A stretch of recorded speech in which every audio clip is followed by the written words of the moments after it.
প্রিয় ছাত্রছাত্রীবৃন্দ, আমরা দ্বিতীয় বর্ষের প্রথম পত্রের ক্লাস গত সপ্তাহের পূর্বে আর কি আমরা নিয়েছি। তোমরা প্রথম পত্র থেকে তৃতীয় অধ্যায় গতির সমীকরণ এই অধ্যায় যে পড়াইছি আমি সেটা তোমরা জানো এবং নিজে বাড়িতেও লেখাপড়া করতেছ। আশা করি ভালো পড়াশোনা করতেছ। তো আজকে আমি প্রথম পত্রের তৃতীয় অধ্যায়ের পরন্ত বস্তু নিয়ে আলোচনা করব, যেটা বোর্ডে লেখা হয়েছে পরন্ত বস্তু, ইংরেজিতে বলা হয় ফলিং বডিজ। পরন্ত বস্তু কোনগুলা? উপর থেকে যেগুলো বস্তু আমরা ছেড়ে দিই অভিকর্ষ বলের প্রভাবে, যেগুলো বস্তু নিচের দিকে পড়ে, এই বস্তুগুলোকে বলা হয় পরন্ত বস্তু। এই পরন্ত বস্তুর কয়েকটি সূত্র আছে, সূত্রগুলি আমি লিখেছি আর কি বোর্ডে। প্রথম সূত্র, দ্বিতীয় সূত্র, তৃতীয় সূত্র। এই সূত্রগুলি বিজ্ঞানী গ্যালিলিও বিবৃত করেন। পরবর্তীতে বিজ্ঞানী নিউটন এই সূত্রগুলিকে প্রমাণ করে দেখাইছে। তাহলে সূত্রগুলা একে একে আলোচনা করা যাক। প্রথম সূত্র পরন্ত বস্তুর ক্ষেত্রে বলা হয়েছে স্থির অবস্থান এবং একই উচ্চতা থেকে পরন্ত সকল বস্তু সমান সময়ে সমান পথ অতিক্রম করবে। স্থির অবস্থান থেকে এবং একই উচ্চতা থেকে, এটা থেকে। তাহলে প্রথম সূত্রে আমরা পাচ্ছি হলো কি স্থির অবস্থান থেকে, মানে একটা নির্দিষ্ট উপরের দিকে একটা স্থির অবস্থান, যেখান থেকে ছেড়ে দেব বস্তু সেখানে, এবং একই উচ্চতায় বিনা বাধায় পরন্ত সকল বস্তু সমান সময়ে সমান পথ অতিক্রম করিবে। বিনা বাধায় অর্থাৎ কোনো বাধা থাকবে না। বাতাসের বাধা আছে, এই বাধাও থাকবে না। পরন্ত বস্তুর সূত্রগুলি তখনই প্রযোজ্য হবে যখন কোনো বাধা থাকবে না। বাধা কিন্তু লেগেই আছে, বাতাস আছে, এটা একটা বাধা। তাহলে এই বিজ্ঞানী নিউটন এটা করে কি, একটা টিউব নিয়ে বস্তু, কয়েকটি বস্তু, হালকা বস্তু, ভারী বস্তু ছেড়ে দেয় আর কি। ওটা কেমনকে ছেড়ে দেয়? টিউবের ভিতর থেকে বাতাসগুলো বের করে নেয়, কোনো বাতাস যেন না থাকে। তাহলে বিনা বাধায়। আমরা নিজেরাও জানি দুটি বস্তু উপর থেকে ছেড়ে দিলে যেটা ভারী বস্তু সেটা তাড়াতাড়ি নিচের দিকে পড়বে, কারণ কি অভিকর্ষ বল এখানে ক্রিয়া করে এই জন্যে। আর পাতলা বস্তুটা ধীরে আস্তে করে পড়ে। কিন্তু বাধা না থাকলে, বাতাস আমরা যদি বের করে নিই ওই টিউবের ভিতর থেকে, কোনো বাধা না থাকলে দেখা যাবে কি বস্তু দুটা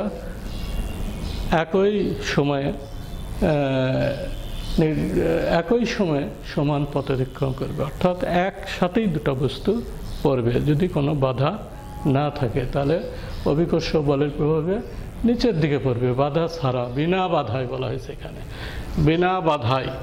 বিনা বাধায় কথাটা উল্লেখ করা হয়েছে এই জন্য। বাধা না থাকলে পরন্ত সকল বস্তু সমান সময়ে সমান পথ অতিক্রম করবে, তাই না? এটা তো বুঝতে পারলে।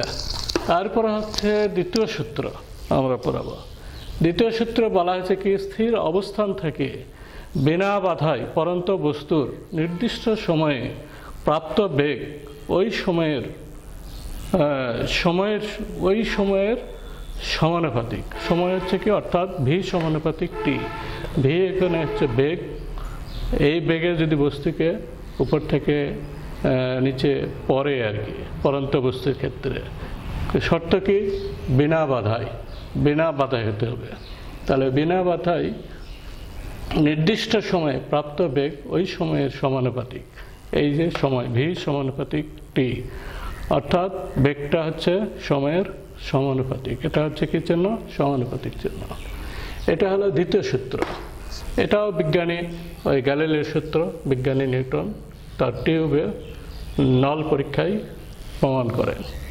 তৃতীয় সূত্র, এটা একটু আলাদা। স্থির অবস্থান থেকে বিনা বাধায়, শর্ত একটাই সবগুলোর ক্ষেত্রে, স্থির অবস্থান থেকে বিনা বাধায় পরন্ত বস্তু নির্দিষ্ট সময়ে যে দূরত্ব অতিক্রম করে, এটা হচ্ছে কি দূরত্ব, এখানে এইচ দূরত্ব, হাইট, যে দূরত্ব অতিক্রম করে তা এই সময়ের বর্গের সমানুপাতিক। বর্গ কি? সময়ের বর্গ, টি স্কয়ার এটা এর সমানুপাতিক। এইচ হলো কি? উচ্চতা। উচ্চতা হচ্ছে কিসের সমান? সময়ের বর্গের সমানুপাতিক। এইটা হলো এই তিনটা সূত্র বিজ্ঞানী নিউটন না বিজ্ঞানী গ্যালিলিও প্রদান করেন, আর বিজ্ঞানী নিউটন এই সূত্রগুলোকে প্রমাণ করেন তার পরীক্ষার মাধ্যমে। তারপরে আসবে এই পরন্ত বস্তুর ক্ষেত্রে গতির সমীকরণ সমূহ। গতির সমীকরণ আমরা এমনি সিমিলারলি গতির সমীকরণ পাইছি 1 নম্বরে কি? V equal to V naught plus এটি, গত ক্লাসে আমি প্রমাণ করছি। আর আজকে লিখছি কি?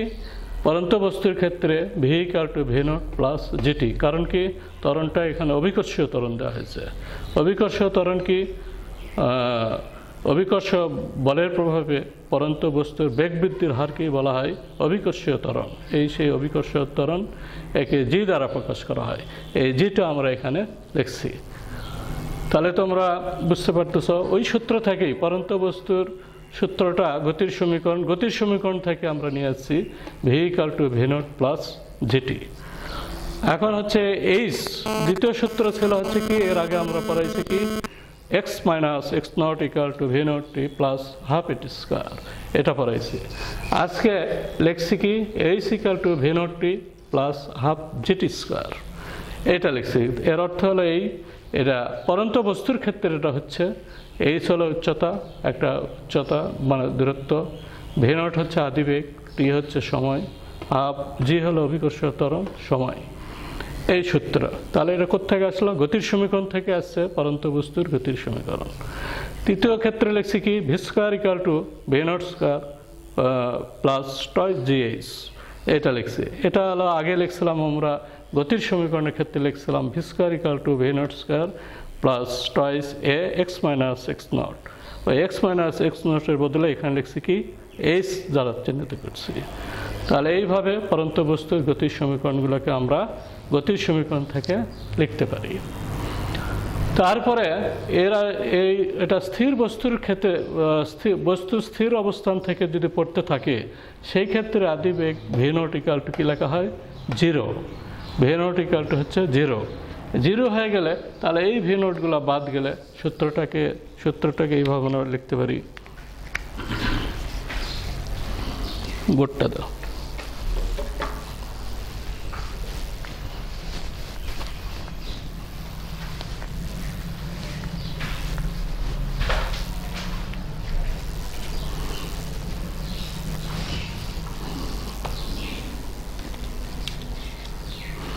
তাহলে ভি ইকুয়াল টু 1 নম্বর সমীকরণ থেকে V equal to V naught plus V naught, এটা 0 হয়ে গেল।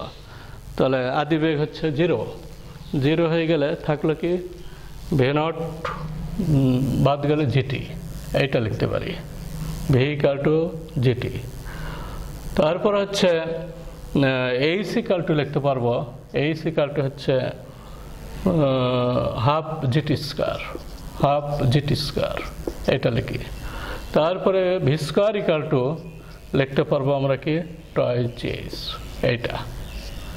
এইভাবে আমরা এটাকে সাজায় লিখতে পারি। কখন? শর্ত কি? স্থির অবস্থান থেকে যখন পড়তে থাকে ভি নট তখন যখন 0 হবে, সেই ক্ষেত্রে আমরা এটা লিখতে পারি। এখন বস্তু যদি খাড়া উপরের দিকে নিক্ষিপ্ত হলে আবার বস্তু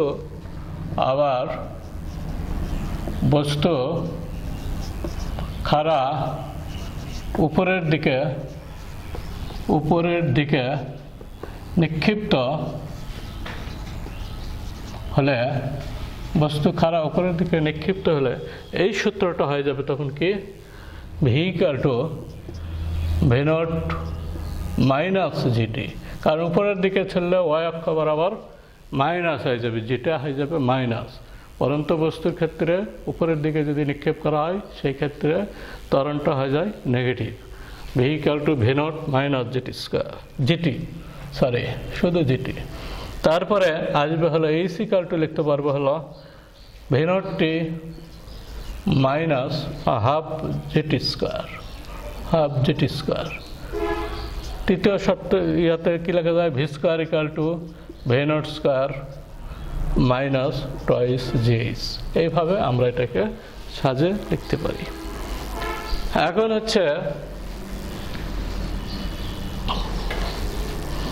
দ্বিতীয় ক্ষেত্রে সর্বাধিক উচ্চতা। এখন আমরা বের করবো হচ্ছে সর্বাধিক উচ্চতা এই ভি নট আদি বেগে, ভি নট আদি বেগে, আদি বেগে, ভি নট আদি বেগে খাড়া উপরের দিকে নিক্ষেপ্ত করা হলে, খাড়া উপরের দিকে, খাড়া উপরের দিকে, উপরের দিকে নিক্ষিপ্ত করা হলে,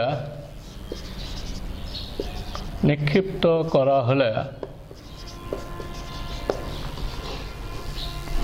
সর্বাধিক এইচ উচ্চতার জন্য, সর্বাধিক, সর্বাধিক এইচ উচ্চতার জন্য, এইচ উচ্চতার জন্য, সর্বাধিক এইচ উচ্চতার জন্য শেষ বেগ ভি ইকুয়াল টু 0, শেষ বেগ, শেষ বেগ ভি ইকুয়াল টু 0। অতএব আমরা লিখতে পারি কি, এই যে সমীকরণ এখানে ভি স্কয়ার ইকুয়াল টু এত, ভি ইকুয়াল টু যদি 0 হয়ে যায় তাহলে এই সমীকরণ থেকে আমরা কি লিখতে পারি, লিখতে পারবো হচ্ছে twice g h, twice g h equal to V naught square, v naught square. এইটা লিখতে পারি twice g h equal to V naught square. কারণ কি, এই ভিটা হয়ে গেল 0 শেষ বেগ। অতএব এইচ এখান থেকে এই এইচটা বড় হাতের এইচ লিখলাম, সর্বাধিক উচ্চতা H equal to V naught square divided by twice G. এটা একটা সর্বাধিক উচ্চতার ক্ষেত্রে বস্তুকে উপরের দিকে যে আমরা ছুঁড়ে দেব, ছুঁড়ে দিলে উপরের দিকে দিলে সর্বাধিক উচ্চতা কত উচ্চতায় উঠবে ওয়াই অক্ষ বরাবর, বা উপর থেকে পড়বে, উপরে উঠবে, যে ওঠার এই রাশিমালা হচ্ছে H equal to V naught square by twice G. আচ্ছা, এটা গেল। তারপরে আসবে হলো সময়ের ব্যাপার আসবে। এরপরে সময়, সর্বাধিক উচ্চতায় পৌঁছার সময় টিম্যাক্স, সর্বাধিক, সর্বাধিক, সর্বাধিক উচ্চতায়, উচ্চতায় পৌঁছার, সর্বাধিক উচ্চতায় পৌঁছার সময় টিম্যাক্স, টিম্যাক্স মানে ম্যাক্সিমাম সর্বোচ্চ। টিম্যাক্স হলে সমীকরণ অনুসারে আমরা কি লিখতে পারি, এই যেটা, এই সমীকরণ অনুসারে লিখতে পারবো কি, V naught 0 equal to V naught minus G T max, এইটা। অতএব টি ম্যাক্স ইকুয়াল টু সর্বাধিক সময় equal to V naught divided by G, এইটা লিখতে পারি। টি ম্যাক্স সর্বাধিক উচ্চতায় উঠতে গেলে একটা সময় লাগে, সেই সময়টাকে আমরা লিখতে পারি t max equal to V naught by g. আচ্ছা, নেক্সট এরপরে আসবে হচ্ছে ভূমিতে পৌঁছার সময়। এবারে সর্বাধিক উচ্চতায় ভূমিতে উঠলো, সময় লাগলো, তার সময় বের হয়ে গেল। এখন সর্বাধিক উচ্চতা থেকে ভূমিতে পৌঁছার সময়, উচ্চতা উঠলো, উঠার পরে নিচের দিকে নামবে সেই সময় আর কি। তাহলে লিখি সর্বাধিক,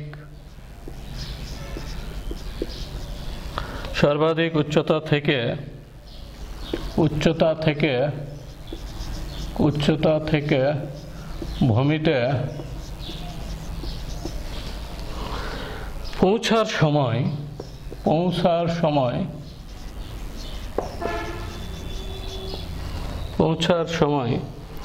h equal to half g t square. আগে আমি লিখছি সমীকরণগুলা। h এর মান এর আগেই পাইছি কত, v naught square divided by twice g equal to half g t square. এটা তাহলে এখান থেকে আমরা লিখতে পারবো কি, তোমার পৌঁছার সময় ভি নট স্কয়ার, টুটা এই দিক দিয়ে গুণ হয়ে গেল, টু দুই পক্ষ থেকে কেটে গেল, থাকলো কি আর এটাকে লেখা যাবে v naught square divided by g square equal to t square. অতএব t equal to V naught by g, এটা আমরা লিখতে পারি। তাহলে দুইটা সময় পেলাম, একটা সময় উপরে উচ্চতায়, সর্বাধিক উচ্চতায় পৌঁছার সময়, আবার পড়ার সময় হচ্ছে এইটা। তাহলে দুইটা সময় মিলে কি হয়, উড্ডয়নকাল, তাই না? উড্ডয়নকাল দুইটা সময় আমরা পেলাম। একটা হলো উপরে উঠতে সময় কত লাগে সেটা, আর পড়তে কত সময় লাগে, এই উড্ডয়নকাল। তাহলে উড্ডয়নকাল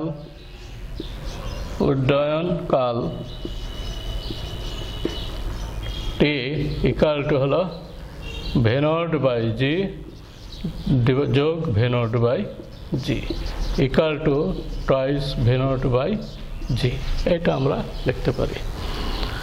তাহলে এই সমীকরণগুলো আমাদের অঙ্ক করতে কাজে লাগবে, তোমরা পড়বে আর কি। তোমাদের সব বই আছে, বিশেষ করে সেলোর বইটা সুন্দর, এখানে খুব সুন্দরকে লিখছে শামসুর রহমান সেলো। তারপরে আসবে নেক্সট পড়া হচ্ছে আমাদের আসবে হলো প্রক্ষেপক বা প্রাসের গতি। এটা শেষ।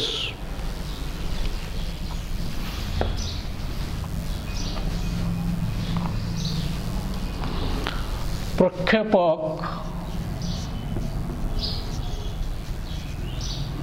বা প্রাসের গতি,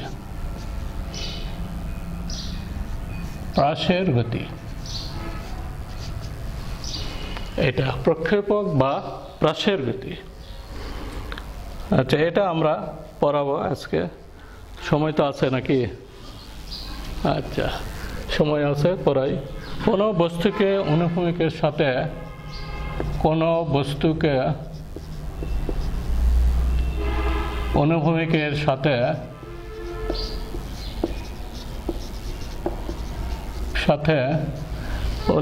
সাথে তির্যকভাবে উলম্ব তলে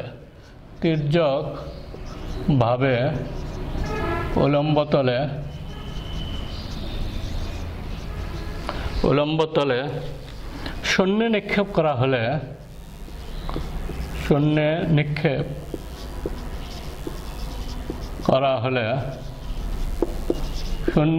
করা হলে তাকে প্রক্ষেপক বা প্রাস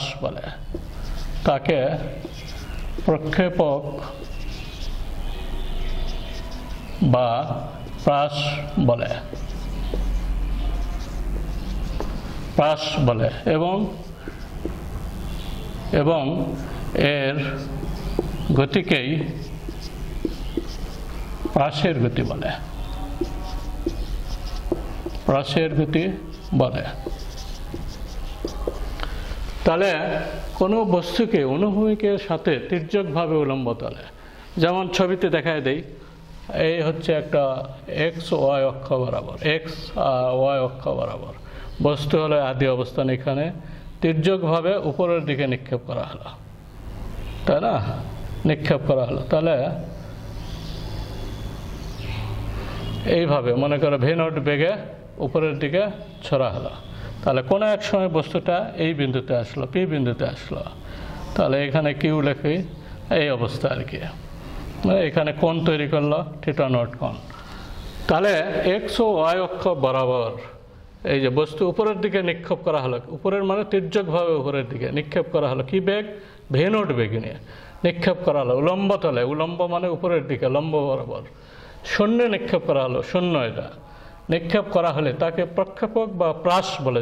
কোন বস্তুটাকে বলা হয় প্রক্ষেপক বা প্রাস, এবং এর গতিকে বলা হয় প্রাসের গতি, প্রজেক্টাইল মোশন, ইংরেজিতে বলা হয় প্রজেক্টাইল মোশন বা প্রাসের গতি। বস্তুটা কোনো এক সময় পি বিন্দুতে গেল, তাহলে এইখানে দূরত্ব হলো এক্স, অক্ষ বরাবর এক্স, আর ওয়াই অক্ষ বরাবর দূরত্ব হচ্ছে ওয়াই। তাহলে এই বস্তুটার ক্ষেত্রে আমরা নিক্ষিপ্ত বস্তুর আদি অবস্থান লিখতে পারি। অতএব নিক্ষিপ্ত বস্তুর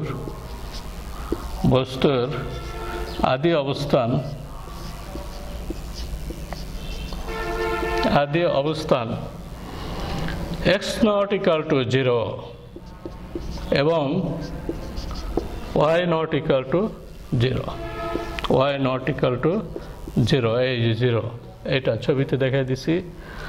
ভি নট বেগে থিটা নট কোণে নিক্ষেপ করা হলে ভি নট বেগে থিটা নট কোণে নিক্ষেপ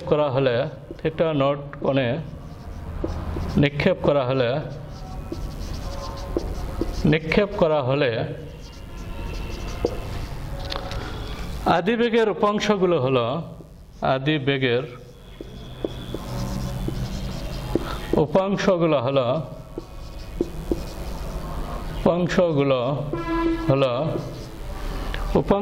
হলো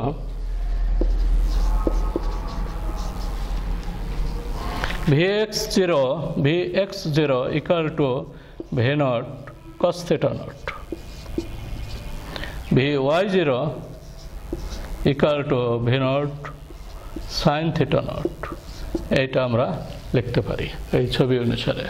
এর আগেও ভেক্টর অ্যানালাইসিসে আমরা দেখাইছি এক্স অক্ষ বরাবর x equal to r cos theta, y অক্ষ বরাবর y equal to r sine theta. এটা ভেক্টর অ্যানালাইসিস করার সময় আমরা দেখাই দিছি। ওই সমীকরণ অনুসারেই আদিবেগের উপাংশগুলো আমরা লিখতে পারি Vx0 equal to V naught cos theta not, Vy0 equal to V naught sine theta not. এটা এইভাবে আমরা প্রাসের গতির গাণিতিক যে একটা রাশিমালা আছে এর প্যারাবোলার সমীকরণ বের করতে গেলে সেটা আমরা এখন আস্তে আস্তে পর্যায়ক্রমে বের করব।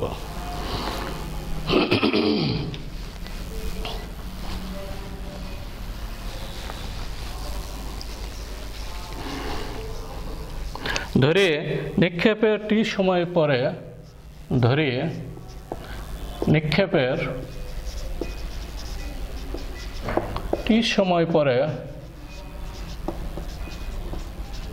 সময় পরে প্রাসটির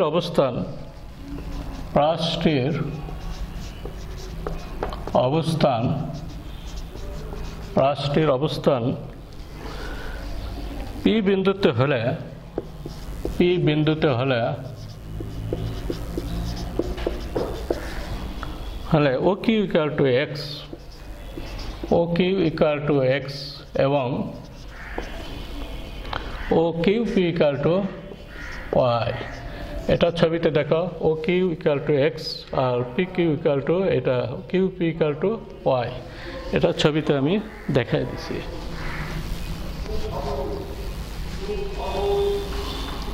আচ্ছা, এটা t O Q equal to অতএব O Q equal to t সময়ে অতিক্রান্ত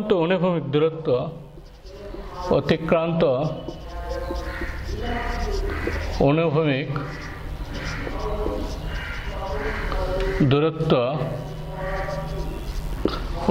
দূরত্ব এক্স ইকুয়াল টু লিখতে পারি কি V naught cos theta naught t. এইটা আর উলম্ব দূরত্ব আবার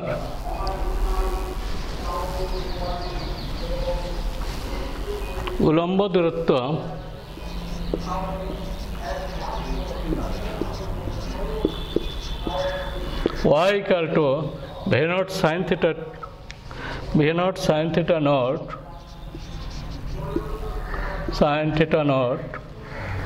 t minus half g t square. এটা আমরা লিখতে পারি কোত্থেকে? পরন্ত বস্তুর সূত্র থেকে আমরা x equal to s equal to v t আমরা লিখছি না এর আগে, সেখান থেকে আমরা লিখতে পারবো এক্স ইকুয়াল টু ভির বদলে এখানে হয়ে গেল কি V naught cos theta naught আদি অবস্থানে অনুভূমিক উপাংশের ক্ষেত্রে বেগের অনুভূমিক উপাংশ টি আর y equal to V naught sine theta naught t minus half g t square. এটা সহজেই তোমরা বুঝতেই পারতেছ। এক্স আমরা এর আগে লিখছি y equal to V naught t minus half g t square. উপরের দিকে নিক্ষিপ্ত বস্তুর ক্ষেত্রে এইভাবে সূত্রগুলোকে আমরা লিখতে পারি। তাহলে এই সমীকরণ থেকে এখন টির মান এখানে বসে দিয়ে একটা গাণিতিক ফর্মুলা নিয়ে আসবো। আর এটাকে আমরা লিখতে পারি কি y equal to V naught sine theta naught, টির মান কত এখান থেকে আসবে x by v naught cos theta naught, x divided by v naught cos theta naught, এইটা minus half g t square, half g t square, t মানে হলো কত x by v naught cos theta naught, v naught cos theta naught, এইটা এটা তার উপর হচ্ছে কি জি টি স্কোয়ার, এর উপরে স্কোয়ার, এটা লেখা যায়। তাহলে এটাকে আমরা সাজে লিখতে পারি কিভাবে,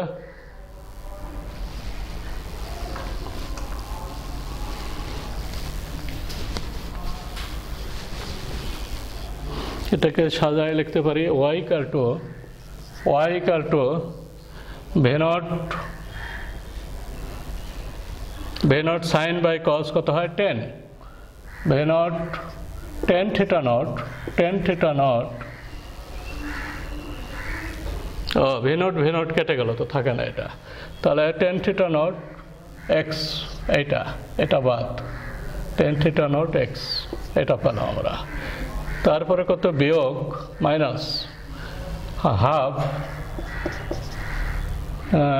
জি divided by v naught cos theta naught, এর উপরে স্কোয়ার দিলাম আর এক্স স্কোয়ারটাকে আলাদা করে দিলাম এত। তাহলে এই সমীকরণটাকে যদি এইটাকে আমরা ধরি হলো বি আর এইটাকে ধরি যদি সি, তাহলে এটা কি লেখা দেবে, এটাকে b x minus c x square, এটা একটা সমীকরণ পেলাম আমরা, এই সমীকরণ নম্বর 1 দিলাম। তাহলে এই সমীকরণটাই হচ্ছে প্যারাবোলার একটা সমীকরণ, উপরের দিকে নিক্ষেপ করলে এই সমীকরণটা আমরা পাই। সমীকরণটাকে লিখি আমি, তাহলে হচ্ছে যা একটি পরাবৃত্তের সমীকরণ, যা একটি পরাবৃত্তের সমীকরণ, পরাবৃত্তের সমীকরণ। সুতরাং প্রশ্নের গতিপথ, সুতরাং প্রশ্নের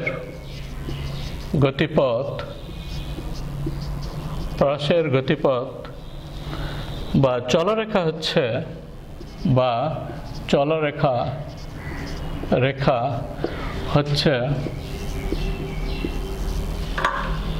একটি পরাবৃত্ত বা প্যারাবোলা, একটি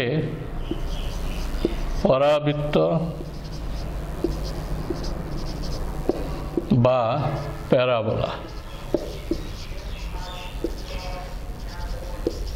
খুব ইম্পর্টেন্ট, এটা একটা সমীকরণ, এই y equal to b x minus six square, যা একটি পরাবৃত্তের সমীকরণ। সুতরাং প্রশ্নের গতিপথ বা চলরেখা হচ্ছে একটি পরাবৃত্ত বা প্যারাবোলা। এটা খুবই প্রয়োজন, তোমরা পড়বে।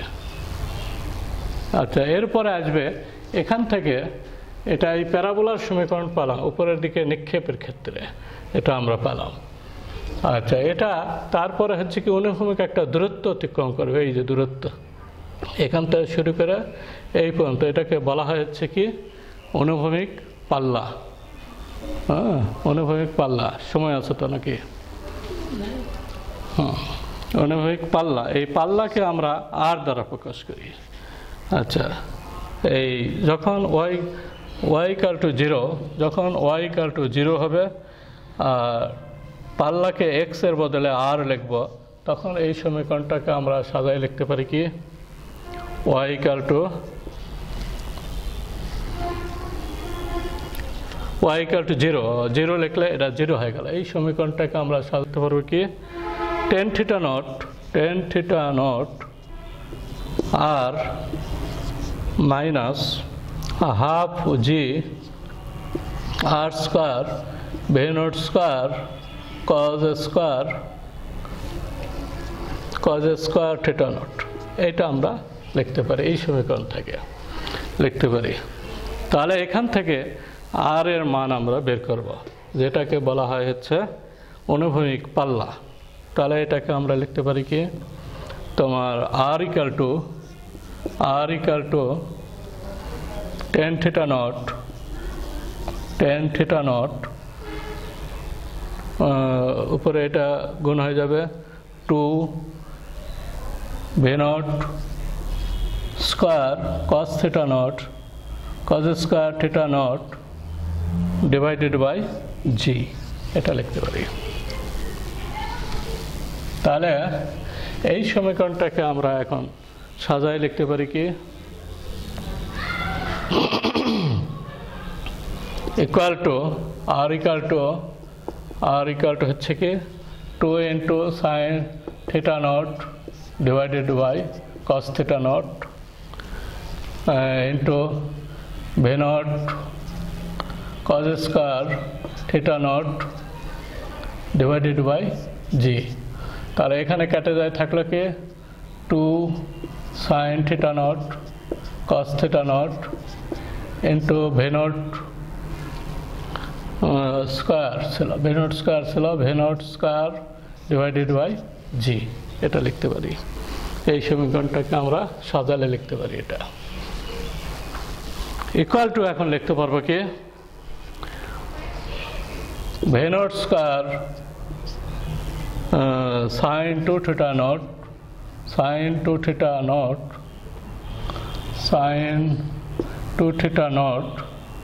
divided by g, এটা হলো ত্রিকোণমিতির সূত্র অনুসারে আমরা এটা সাজায় লিখতে পারি sin 2 theta naught। তাহলে v naught square এখানে g, এটাই হলো তোমার অনুভূমিক পাল্লা মানে একটা দূরত্ব, এই দূরত্বটাকে এটা আমরা ম্যাথমেটিক্যালি বের করলাম। এখন এখান থেকে আমরা সর্বাধিক অনুভূমিক পাল্লার ক্ষেত্রে লিখতে পারবো হলো sin 2 theta naught equal to হচ্ছে 1, অতএব sin 2 theta naught equal to sin 90 degree, অতএব theta naught equal to হচ্ছে 45 ডিগ্রি। তাহলে 45 ডিগ্রি বেগে যদি ছুড়ে দেওয়া হয় তাহলে সর্বোচ্চ পাল্লার মান আমরা পাবো। সেই ক্ষেত্রে সমীকরণটা কি দাঁড়ায়, এই সমীকরণটা তাহলে দাঁড়াবে হলো r max সর্বোচ্চ পাল্লা, r max মানে sin 90 ডিগ্রি equal to 1, তাহলে v naught square by g, এইটা সমীকরণ আছে।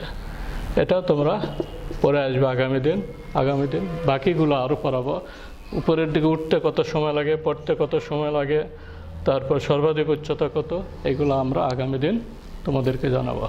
ঠিক আছে, থ্যাংক ইউ, আজকে এই পর্যন্তই, খোদা হাফেজ।